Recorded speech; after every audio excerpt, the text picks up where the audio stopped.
Hello guys. तो आज हम फिर से लेके आ गए हैं, शुरू करने जा रहे हैं। अभी हमने पिछली वीडियो में केमिकल रिएक्शन इक्वेशंस के पार्ट 1 किया था, जहाँ पे हमने डीकम्पोजिशन रिएक्शन तक कंप्लीट कर लिया था।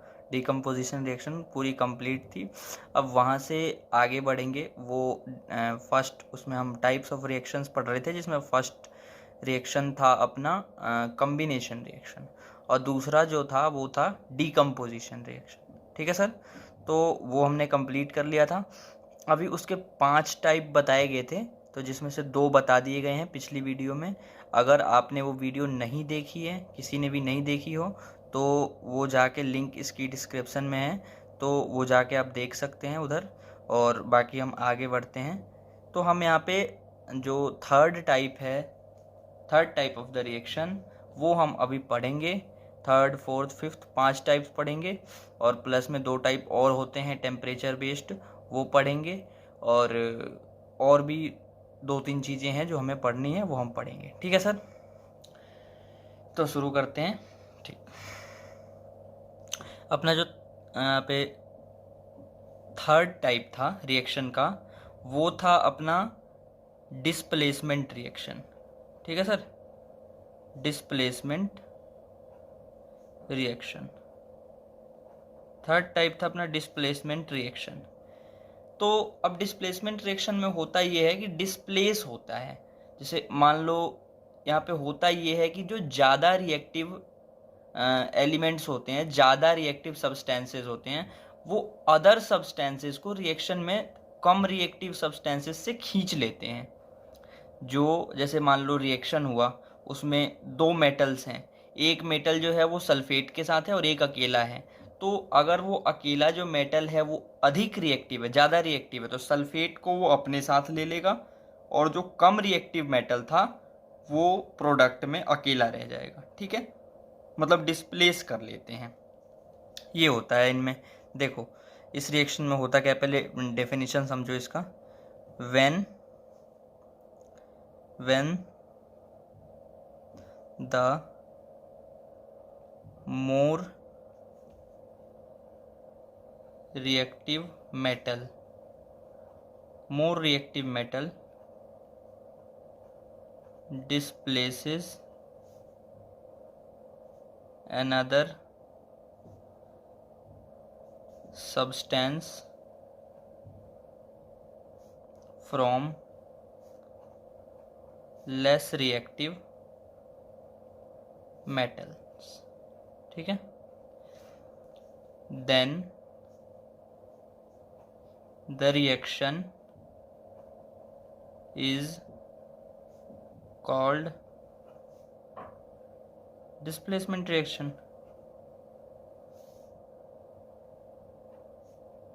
ठीक है सर।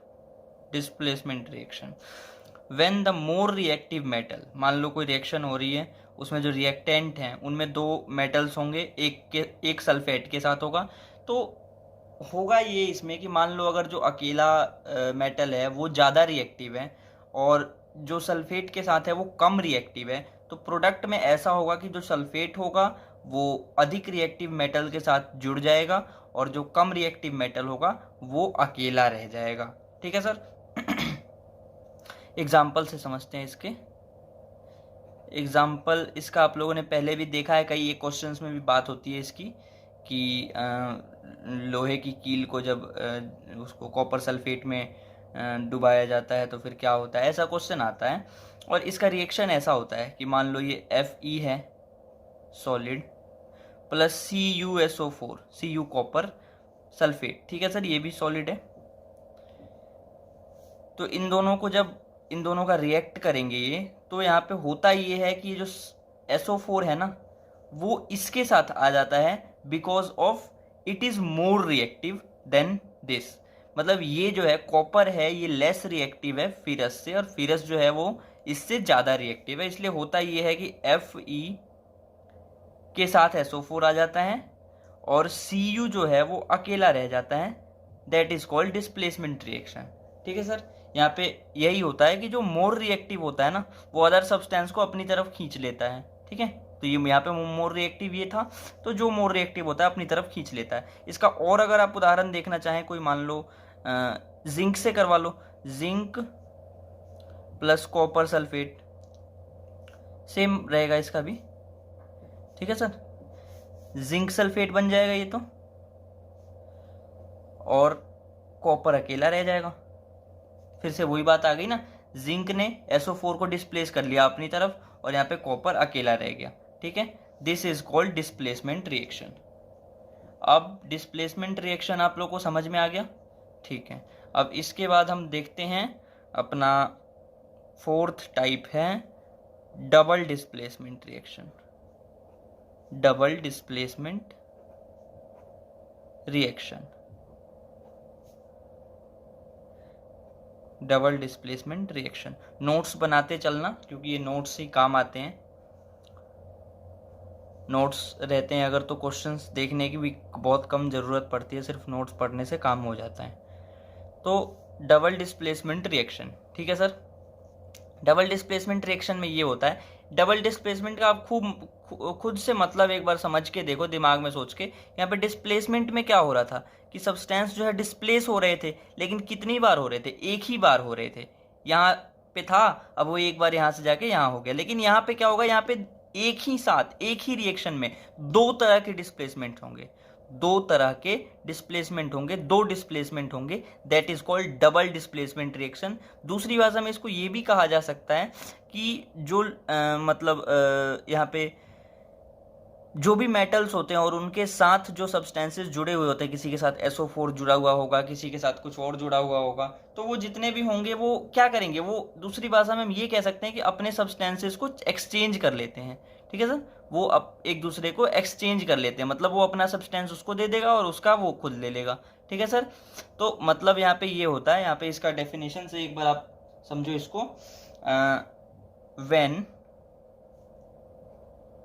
टू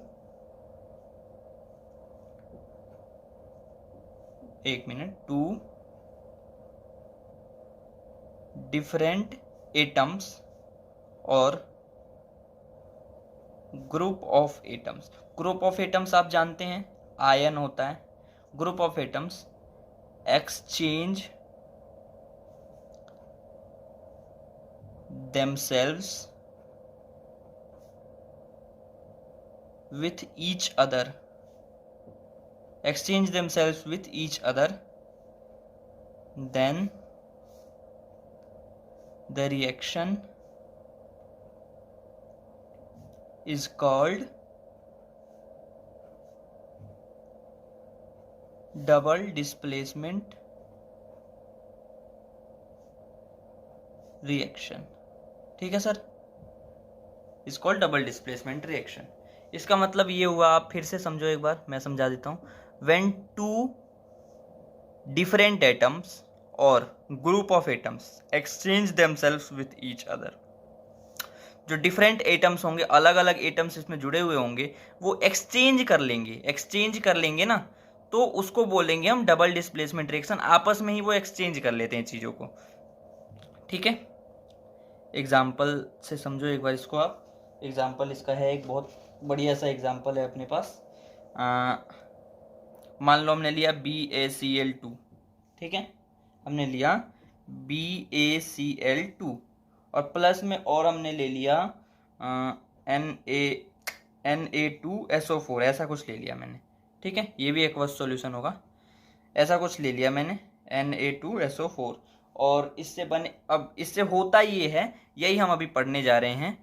यहाँ पे हमने बात की है जो कि एक्सचेंज कर लेते हैं आपस में। मतलब अब ये जो बेरियम है ना, ये Cl2 को इसको दे देगा, Na2 को दे देगा, मतलब सोडियम को दे देगा, और ये सोडियम जो है वो SO4, इसका सल्फेट जो है वो बेरियम को दे देगा, ठीक है। मतलब ये इसके पास चला जाएगा और ये इसके पास चला जाएगा। ध्यान से देखो, ये जो है वो इसके पास और ये जो है वो इसके पास आ जाएगा, ये इसके पास जाएगा, ये इसके पास जाएगा, ठीक है। एक्सचेंज हो जाएगा, मतलब जो Ba था इसके साथ अब SO4 आ जाएगा, ये भी एक्वस ही रहेगा, और जो Na था उसके साथ Cl2 आ जाएगा, ठीक है। Cl2 आ जाएगा, तो अब Na के साथ भी 2 है और Cl के साथ भी 2 है, तो डायरेक्ट यहाँ 2 लगा दो ना, यहाँ लगाने की ज़रूरत नहीं है, 2NaCl हो जाएगा। ठीक है, समझ में आया आपको? तो ये भी एक्वस सॉल्यूशन है। तो यहाँ पे समझ में आया आपको? यहाँ पे यही हुआ कि इन्होंने एक्सचेंज कर लिया, इसने Cl2 अपना इसको दे दिया, SO4 इसको दे दिया इसने। ठीक है, एक्सचेंज हो गया, that is called double displacement reaction. That is called double displacement reaction. ठीक है सर, अब हम आगे बढ़ते हैं थोड़ा सा। फिफ्थ अपना इसमें जो टाइप है, लास्ट टाइप है वैसे तो वो, लेकिन और भी हमें अभी देखते हैं, रुक जाओ। फिफ्थ टाइप अपना है oxidation and reduction. Oxidation and reduction बहुत बहुत मतलब इम्पोर्टेंट टॉपिक है ये, ऑक्सीडेशन रिडक्शन, और हमें बहुत अच्छे से ये आना चाहिए। दोनों को एक एक करके पढ़ते हैं। सबसे पहला अपना पढ़ते हैं ऑक्सीडेशन। ठीक है, सबसे पहला अपना पढ़ते हैं ऑक्सीडेशन। ऑक्सीडेशन क्या होती है? ऑक्सीडेशन होती है सर, मान लो कोई रिएक्शन हुआ, ठीक है, और वहाँ पे रिएक्शन होने के बाद रिएक्टेंट जो थे वो रिएक्ट करने के बाद जो प्रोडक्ट देते हैं, उस प्रोडक्ट में अगर जो ऑक्सीजन है उसकी वृद्धि हो जाए, गेन हो जाए, और हाइड्रोजन जो है उसका लॉस हो जाए। ठीक है सर, ऑक्सीजन का गेन हो जाए यानी कि ऑक्सीजन बढ़ जाए और हाइड्रोजन जो है उसका लॉस हो जाए, तो उस रिएक्शन को बोलते हैं ऑक्सीडेशन। ठीक है sir, the reaction in which gain of oxygen and loss of hydrogen takes place. ठीक है, takes place, then the reaction is called oxidation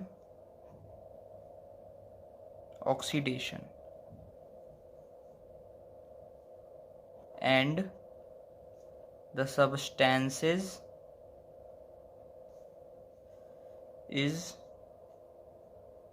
are oxidized।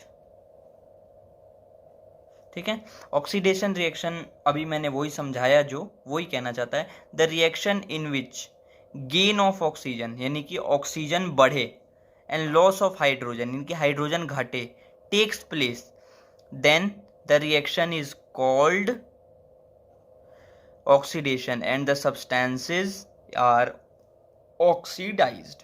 ठीक है सर, यहाँ पे हमेशा जो प्रोडक्ट मिलेगा उसमें ऑक्सीजन जो है वो बढ़ जाएगा और हाइड्रोजन जो है वो कम हो जाएगा। ठीक है, एग्जाम्पल से समझते हैं। इसका एक बहुत ही इजी एग्जाम्पल है, जो आप देखोगे अगर एनसीईआरटी की बुक आप देखोगे ना, तो वहाँ पे एक्टिविटी 1.1 में एक एक्टिविटी है, 1.1 या 1.2 में है ऐसी एक्टिविटी जिसमें मैग्नीशियम रिबन को जलाया गया है।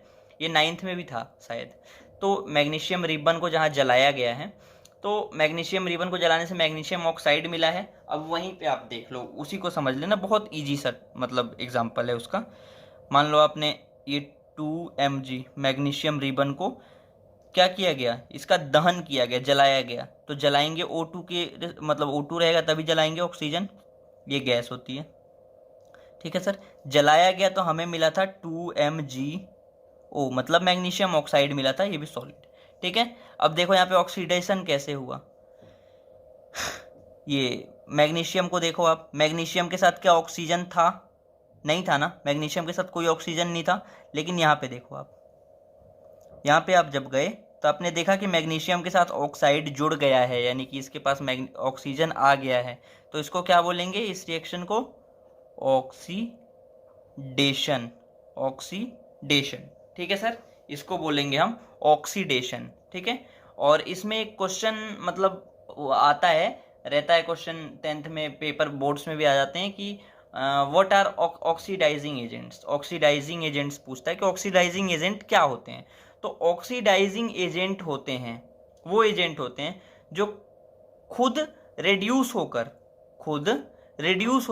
दूसरों को ऑक्सीडाइज करते हैं, ठीक है, खुद रिड्यूस होकर दूसरों को ऑक्सीडाइज करते हैं, दैट इज कॉल्ड ऑक्सीडेशन, ठीक है, ऑक्सीडाइजिंग एजेंट। यहाँ पे आपको आएगा अगर ऑक्सीडाइजिंग एजेंट का क्वेश्चन आता है तो आप लिख दोगे विच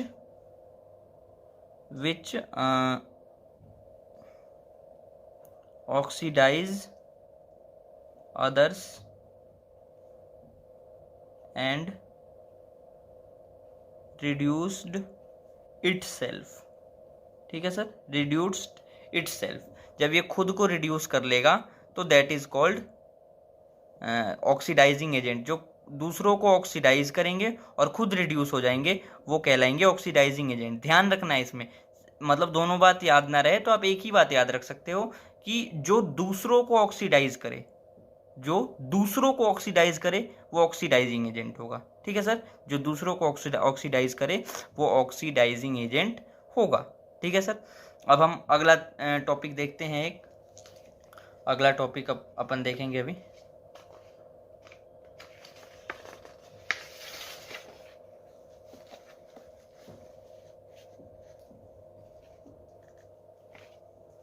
अगला टॉपिक है अपना इसी का दूसरा था अपना रिडक्शन, ठीक है सर, इसी का दूसरा था reduction.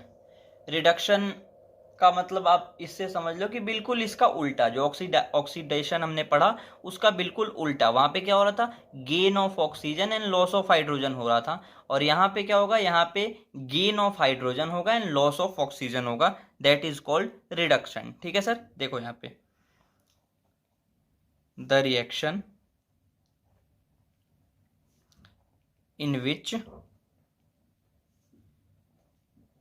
gain of hydrogen and loss of oxygen takes place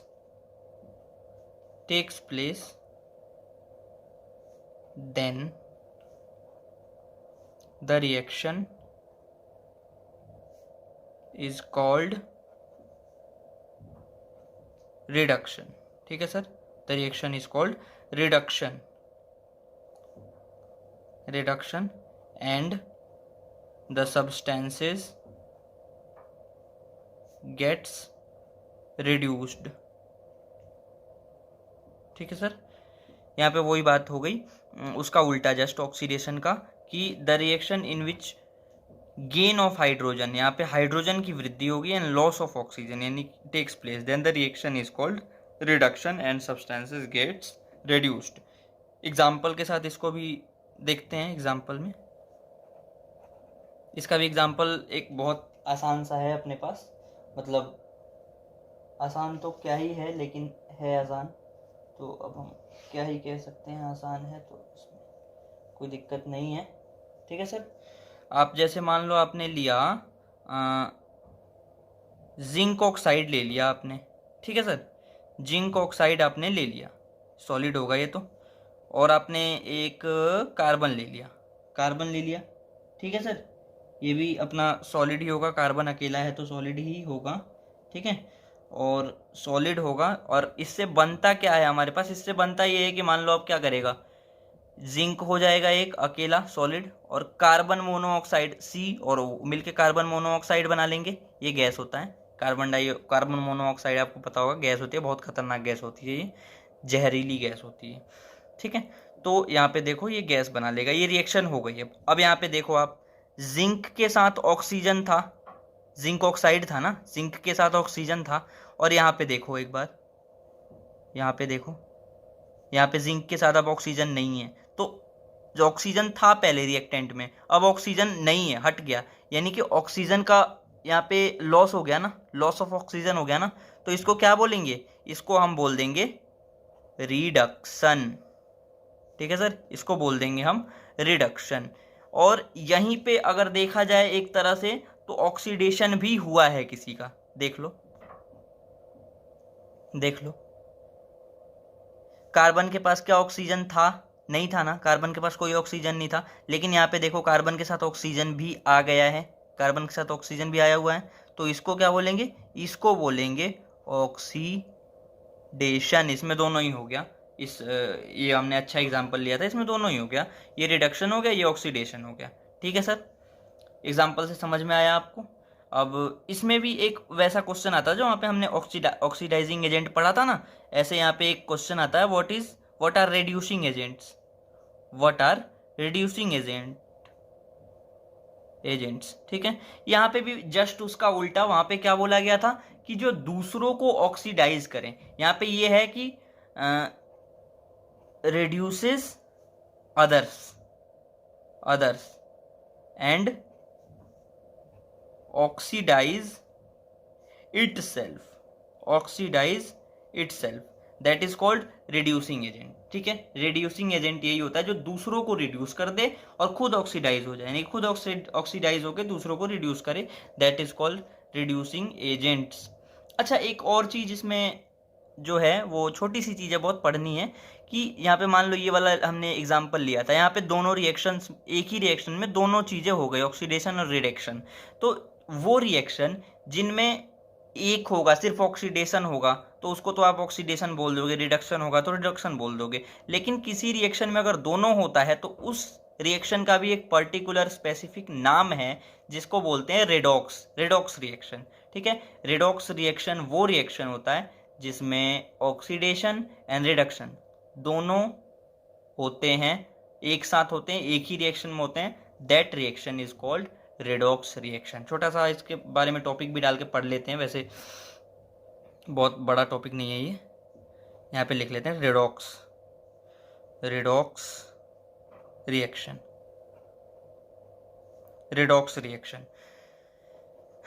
the reaction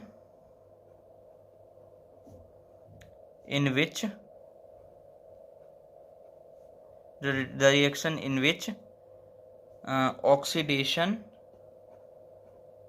oxidation and reduction both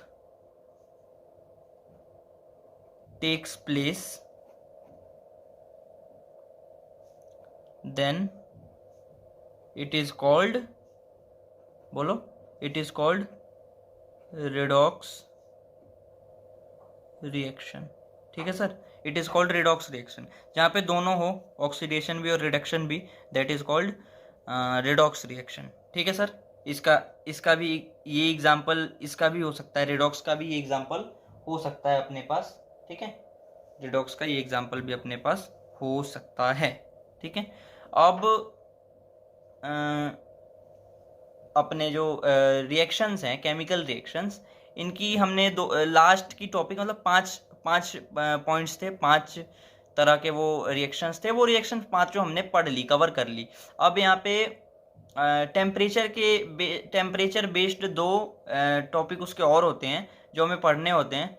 अच्छा, 1 मिनट, उसके पहले हमें उन टेम्परेचर बेस्ड से पहले हमें ये जानना तो जरूरी है ना कि ऑक्सीडेशन जो है उसका हमारे रियल लाइफ पे क्या प्रभाव पड़ता है, रियल लाइफ पे वो क्या इफेक्ट डालता है, रियल लाइफ में हम उसके लिए क्या देखते हैं, क्या कैसा महसूस करते हैं, कैसा देखते हैं, क्या क्या चीज़ें होती हैं, तो उन चीज़ों के बारे में थोड़ा सा जानना जरूरी है, उसके बारे में देख लेते हैं।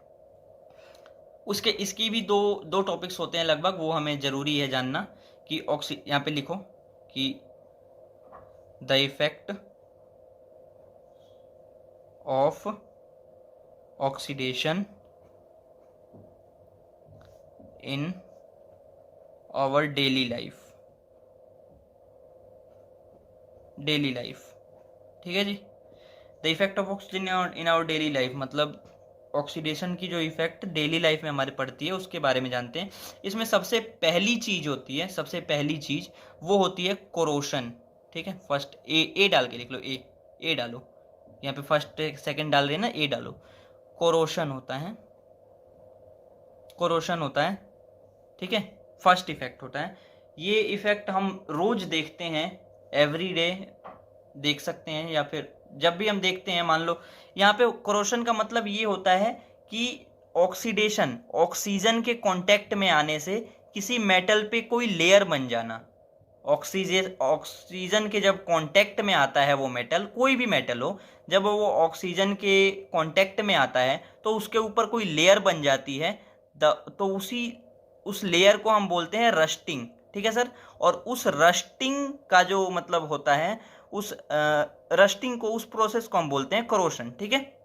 वो ऑक्सीडेशन की वजह से होता है। जब उसका ऑक्सीडेशन होता है तो वाटर और ऑक्सीजन से वो लेयर बना लेती है। इसका सबसे फर्स्ट जो है आप देख सकते हो, रस्टिंग ऑफ आयरन। आपने देखा होगा हमेशा, रस्टिंग ऑफ आयरन, लोहे पर जो जंग लग जाता है लोहे पर जो जंग लग जाता है, रस्टिंग ऑफ आयरन, ये क्यों होता है? आपने बहुत सुना होगा कि उसको छत पे ऐसे ही रख देते हैं बारिश वारिश में, तो उसके बाद वो रस्टिंग हो जाती है, उस पर मतलब जंग लग जाता है। तो वो क्यों लगता है? क्योंकि वो पानी और ऑक्सीजन के संपर्क में आता है, और ऑक्सीजन के कांटेक्ट में आने की वजह से ऑक्सीडेशन होता है, और ऑक्सीडेशन होने की वजह से वो क्या होता है? रस्टिंग हो जाता है उसका। ठीक है सर। ये जो रस्टिंग ऑफ आयरन होता है कौन से कलर का होता है आपको पता है? ब्राउनिश कलर का होता है, ब्राउनिश कलर का होता है। ठीक है। और इसके आप देख सकते हो, और आपने देखा होगा rusting of copper, rusting of copper जानते होंगे। रस्टिंग ऑफ कॉपर, इस पे ग्रीन कलर की लेयर बन जाती है। कॉपर जब तांबा होता है ना, तांबा पे हमेशा जब जंग लगती है तो वो ग्रीन कलर की होती है, ग्रीन कलर की लेयर बनती है। ठीक है। तो उसको रस्टिंग ऑफ कॉपर बोलते हैं, ग्रीन कलर की जो होती है। ठीक है। अब थर्ड जो अपना आता है वो होता है रस्टिंग ऑफ सिल्वर, चांदी देखा होगा आपने। चांदी जब पुराना घर में रखा हुआ रहता है तो उस पर ब्लैक कलर की परत हो जाती है, ब्लैक कलर की लेयर आ जाती है, जिसको साफ करवाना पड़ता है सुनार से। तो ब्लैक कलर की जो लेयर आ जाती है, यही ब्लैक कलर की लेयर होती है, वो रस्टिंग होती है सिल्वर की। वो इसी वजह से होती है, ऑक्सीडेशन की वजह से होती है। ठीक है। आपने देखा होगा जो लोहे के गेट वगैरह होते हैं, अगर वो पेंट नहीं किए जाते हैं चाहे, तो वो पूरे रस्टेड हो जाते हैं, मतलब उस पर पूरी जंग लग जाती है। ठीक है। तो अच्छा आप बताओ इसमें to prevent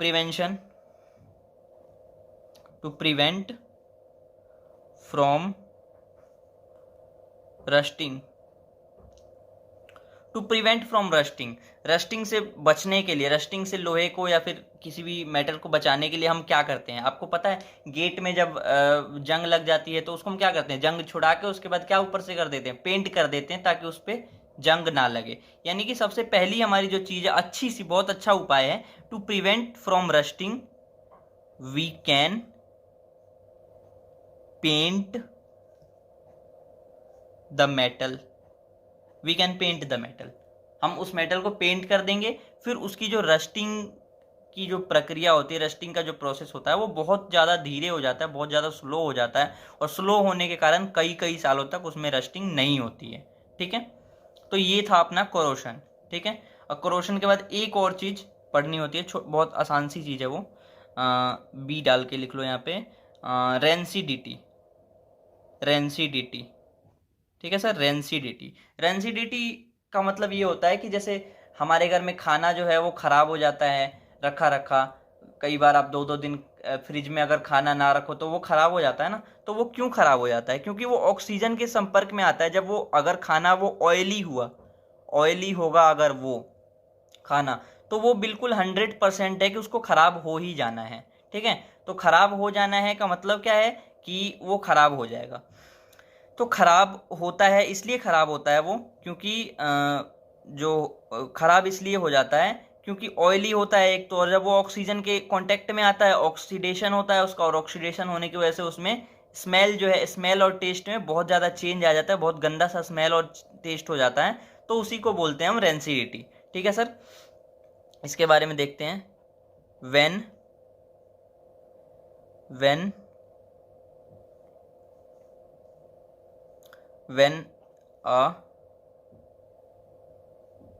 when we see a change of smell and taste in oily foods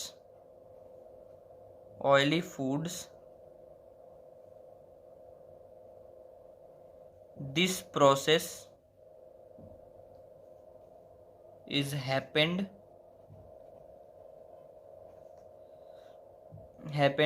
by oxidation and called rancidity। ठीक है sir, rancidity। When we saw, जब हम देखते हैं कि खाना में जो है ऑयली फूड में स्मेल टेस्ट में बहुत ज़्यादा मतलब चेंज आ जाता है। The process happened by oxidation, ये जो प्रोसेस होता है ऑक्सीजन ऑक्सीडेशन के द्वारा होता है। एंड कॉल्ड रेंसिडिटी, और इसको रेंसिडिटी बोलते हैं। ठीक है सर, रेंसिडिटी बोलते हैं। हम फ्रिज में इसीलिए खाने को रखते हैं। ऐसा नहीं है कि फ्रिज में रखने से खाना खराब नहीं होता है, लेकिन फ्रिज में रखने से क्या होता है कि उसका जो खराब होने का, उसका जो ऑक्सीडेशन टाइम है वो बहुत ज़्यादा बढ़ जाता है, स्पीड बहुत ज़्यादा घट जाती है ऑक्सीडेशन टाइम की। ठीक है, इसलिए हम फ्रिज में रखते हैं। और आपने देखा होगा बाहर जो हमें चिप्स वगैरह कुरकुरे वगैरह मिलते हैं, तो वो कई कई दिनों तक रखे हुए रहते हैं, कई कई दिनों तक। अब ऐसा थोड़ी है दुकान में आते ही बिक जाता है, नहीं बिकता, तो वो रखा हुआ रहता है, लेकिन वो ख़राब नहीं होता। ख़राब ना होने का कारण ये है कि उसमें जो, जैसे हम जब पैकेट खरीदते हैं और जब हमने उसको फाड़ा नहीं होता है, खोला नहीं होता है उसको, रैपर को, तो उसमें एक गैस भरी हुई होती है, उसमें एक हवा भरी हुई होती है। वो हवा जो होती है, गैस होती है, वो नाइट्रोजन होती है। ठीक है, उसमें नाइट्रोजन गैस भर दी जाती है। जो नाइट्रोजन गैस है वो ऑक्सीडेशन की स्पीड को, ऑक्सीडेशन के काम करने की शक्ति को इतना कम कर देता है कि वो कई कई दिनों तक वो जो ऑयली फूड है वो खराब नहीं होता है। ठीक है, तो टू प्रिवेंट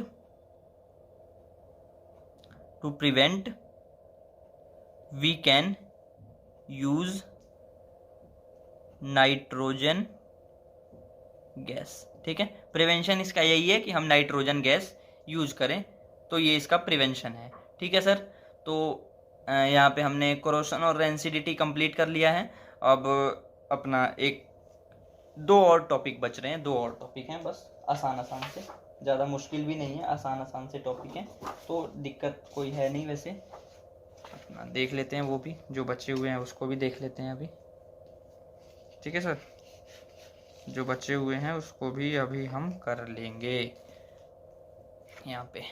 ठीक है, तो अब एक चीज़ और आती है अपनी, कि हमने टाइप्स पढ़ा था, टाइप्स ऑफ रिएक्शन पढ़ा था ना, केमिकल रिएक्शन, तो वो टाइप्स ऑफ रिएक्शन था। और यहाँ पे टाइप्स ऑफ रिएक्शन और भी एक बनाया गया, दो टाइप का बनाया गया टाइप्स ऑफ रिएक्शन। इसमें ये किसके बेस पर बनाया गया? ये बनाया गया टेम्परेचर बेस्ड। ठीक है जी, ये बनाया गया अपना टेम्परेचर को देखते हुए इसको बनाया गया। ठीक है, ये दो टाइप के होते हैं, एक होता है एक्सोथर्मिक रिएक्शन, एक होता है एंडोथर्मिक रिएक्शन। ठीक है सर, ये दो तरह के रिएक्शन बनाए गए। ये लास्ट टॉपिक है अपना, और इसके बाद अब हम फतेह कर लेंगे। तो अपना जो ये टॉपिक है एक्सोथर्मिक, इसको पढ़ते हैं थोड़ा सा। एक्सोथर्मिक रिएक्शन, ठीक है सर, एक्सोथर्मिक रिएक्शन। इसमें क्या होता है कि टेम्परेचर बेस्ड है, क्योंकि तो बात दोनों में ही टेम्परेचर की ही होगी सिर्फ। ठीक है, तो एक्सोथर्मिक रिएक्शन में ये होता है कि एक्सोथर्मिक रिएक्शन में जो प्रोडक्ट अपना बनता है ना, जैसे मान लो हमने रिएक्टेंट को रिएक्ट करवाया और प्रोडक्ट मिला हमें, तो यहाँ पे ये होता है कि हमें जो प्रोडक्ट मिलता है उसके साथ साथ हीट जो होती है वो हीट भी मिलती है। यहाँ पे जो हीट है वो हीट हमें मिलती है, मतलब जो प्रोडक्ट बन जाएगा रिएक्शन के बाद, तो वो जो प्रोडक्ट होगा वो गर्म होगा, हीट के साथ होगा बहुत ज़्यादा। That is called exothermic reaction. यहाँ पे क्या होता है, the reaction in which heat is produced। ठीक है sir, heat is produced, it is called आपको पता हो चल गया अब, एक्सोथर्मिक रिएक्शन। खत्म बात, इतनी सी बात है। The reaction in which heat is produced it is called exothermic reaction. यहाँ पे हीट प्रोड्यूस होती है, मतलब हीट बाहर निकलती है।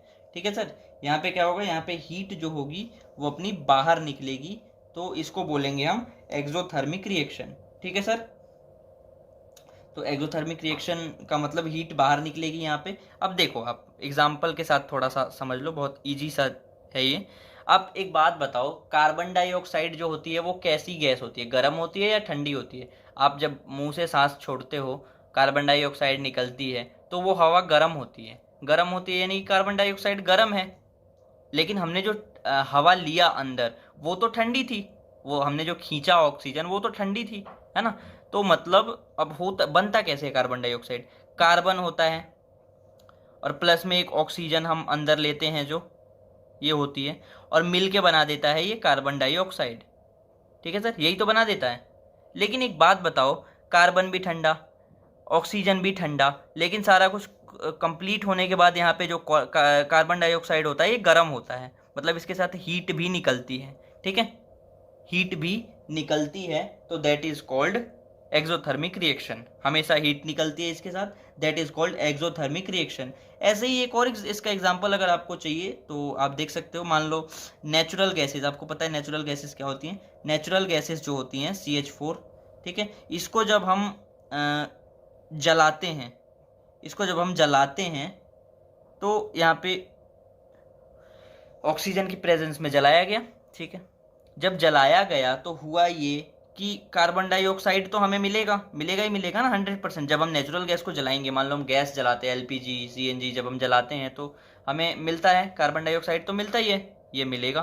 ठीक है, और प्लस में 2H2O मिलेगा। तो ये, लेकिन ये लिक्विड नहीं है, इसको हम यहाँ पे गैस लेंगे, क्योंकि ये उड़ता रहे। जब हम जलाते हैं, नेचुरल गैसेस को जलाते हैं, तो जो भी हमें उसमें से मिलता है वो उड़ने वाला ही मिलता है। वो ऐसा थोड़ी है कि किसी बर्तन में उसको हम रख सकते हैं, तो वो गैस ही होती है। 2H2O भी इसमें गैस ही मिलती है। लेकिन जब हम नेचुरल गैस जलाते हैं तो उसके साथ हीट भी तो मिलती है, उसी हीट से तो हम कोई काम कर पाते हैं। जैसे मान लो LPG जला रहे हैं तो उससे हीट मिलती है, उसी हीट से तो हम खाना वाना बना पाते हैं। तो हीट मिली, इसका मतलब प्रोड्यूस हुई ना हीट, और ये तो ठंडी गैसेस थी, ऑक्सीजन ठंडा, नेचुरल गैस ठंडा, तो इसलिए यहाँ पे हीट प्रोड्यूस होती है, that is called exothermic reaction. ठीक है सर, और यहाँ पे अब जो सेकंड है अपना, वो लास्ट है एंडोथर्मिक, एंडोथर्मिक रिएक्शन। ठीक है सर, एंडोथर्मिक रिएक्शन उसी का जस्ट उल्टा होता है। यहाँ पे, वहाँ पे क्या हो रहा था, हीट प्रोड्यूस हो रही थी, मतलब रिएक्शन में जब रिएक्टेंट में हीट नहीं थी लेकिन प्रोडक्ट में हीट थी। और यहाँ पे क्या होगा, यहाँ पे रिएक्टेंट में हीट थी, लेकिन अब वो प्रोडक्ट में जाते जाते अब्जॉर्ब हो जाएगी और प्रोडक्ट जो है वो ठंडा हो जाएगा। ठीक है जी, तो यहाँ पे क्या होगा, the reaction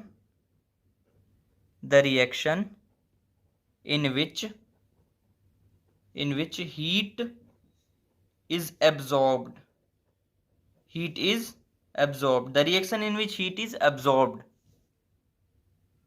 it is called